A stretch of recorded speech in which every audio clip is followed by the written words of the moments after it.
মতলব উত্তরের প্রস্তাবিত economic zone বাস্তবায়নে এলাকাবাসীর সাথে জেলা প্রশাসকের মতবিনিময় সভা অনুষ্ঠিত হয়েছে। মতলব থেকে মোহাম্মদ তুহিন ফয়েজের প্রতিবেদন।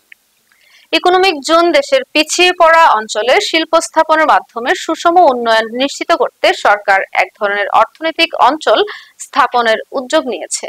সরকার আশা করছে অর্থনৈতিক অঞ্চলটি স্থাপন হলে দেশি বিদেশি বিনিয়োগ বাড়বে, এতে এই এলাকায় ব্যবসা বাণিজ্য বাড়বে, ফলে মানুষের কর্মসংস্থান ও আয় বাড়বে এবং আপনাদের ভাগ্যের পরিবর্তন হবে। তবে কারো ক্ষতি করে কোনো উন্নয়ন সম্ভব নয়, সকলের উন্নয়নেই সরকার কাজ করবে।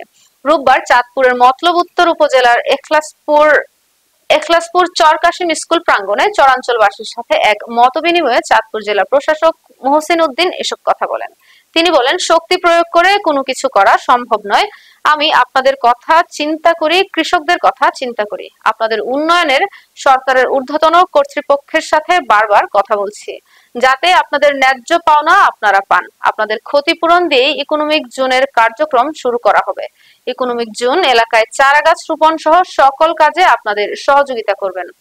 উপজেলা নির্বাহী অফিসার মাহমুদা কুলসুম মনির সভাপতিত্বে এখলাসপুর ইউনিয়ন পরিষদের চেয়ারম্যান মোহাম্মদ মফিজুল ইসলাম মুন্না ঢালির সঞ্চালনায় মতবিনিময়ে চরাঞ্চলবাসীর পক্ষে বক্তব্য রাখেন সমাজসেবক বজলু দেওয়ান, সিদ্দিক বকাউল, জসিমউদ্দিন গাজী প্রমুখ। এ সময় উপস্থিত ছিলেন নির্বাহী ম্যাজিস্ট্রেট নাজমুল শাহাদাত ফাহিম, মতলব উত্তর উপজেলার সহকারী কমিশনার হিল্লুল চাকমা, মতলব উত্তর থানার ওসি মোহাম্মদ রবিউল হক, আমিরাবাদ ইউনিয়ন ভূমি অফিসের সহকারী ভূমি কর্মকর্তা তানজিম হোসেন, সমাজসেবক সেলিম বাদশাহ, গফুর বাদশাহ, ইউপি সদস্য জাহাঙ্গীর আলম, মোহাম্মদ দুধমিয়া মাল সহ চরাঞ্চলবাসীগণ ও ইকোনমিক জোন প্রতিনিধিগণ।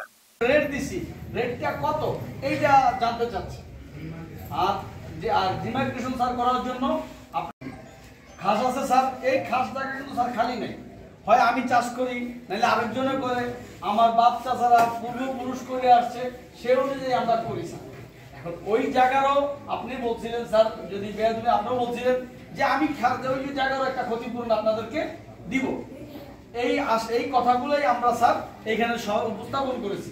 এখন অনেকের হ্যাঁ, আর আপনাদের মাঝ থেকে যদি কেউ কোনো কথা জানতে চান স্যারের সাথে কথা বলেন। স্যারে আমার কথা অনেক শুনছে, এবার আপনার কথা সর্বশেষের জন্য বলেন। আসসালামু আলাইকুম।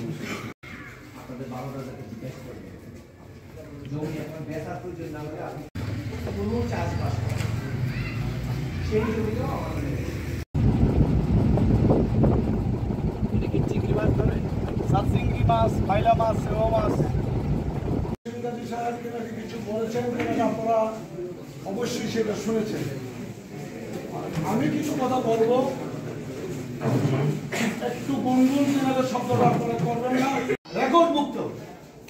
এটা আমাদেরকে যেনাদের সশদ যে আমাদের কাগজপত্র আছে সেই মোতাবেক আপনি খাজনা নেওয়ার ব্যবস্থা করে দিবেন।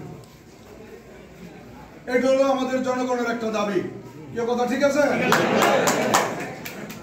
দুই, যেই জমিগুলো কেনা যায় অর্থনৈতিক জমির বাইরে খাস সম্পত্তি আছে, যেটা সিএসএসএ আর এস এর বাইরেও কেনা যে খাস জমিগুলো ছিল, আমার জমিদের মাথায় আছে, আমি বদ্ধকরণ করতেছি, আমার ওই জমিগুলো কেনা আমার নামে বন্দোবস্ত দিবেন।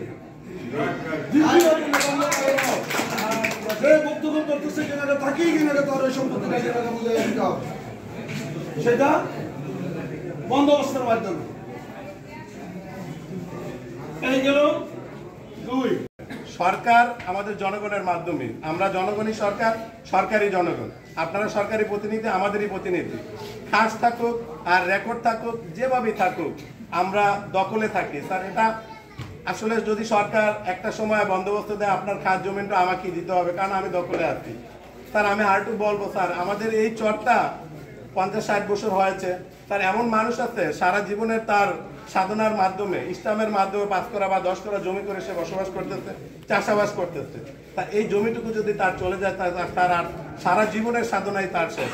অথচ তার খাস থাকুক আর রেকর্ড থাকুক, তার দখল পজিশনে থাকুক, যেভাবেই থাকুক, তার আপনাদের মাধ্যমে যদি আমরা সঠিক ক্ষতিপূরণ পাই, তাহলে আমরা এই অযোগ্য দরিদ্র মানুষগুলো উপকৃত হব। আপনাদের কি লাভ আর ইনভেস্টে আপনারা কি পাচ্ছেন, সেই ইনভেস্টার উপরে যখন ছাড় আমাদেরকে বোঝাতে পেরেছে, সক্ষম হয়েছে, আমরা সেটা আমাদের ইনভেস্টার উপরে আমাদের বিশাল লাভবান বা আমাদের কি পাচ্ছি সেটা আমরা বুঝতে পেরে আমরা স্যারের সাথে একমত হয়েছি।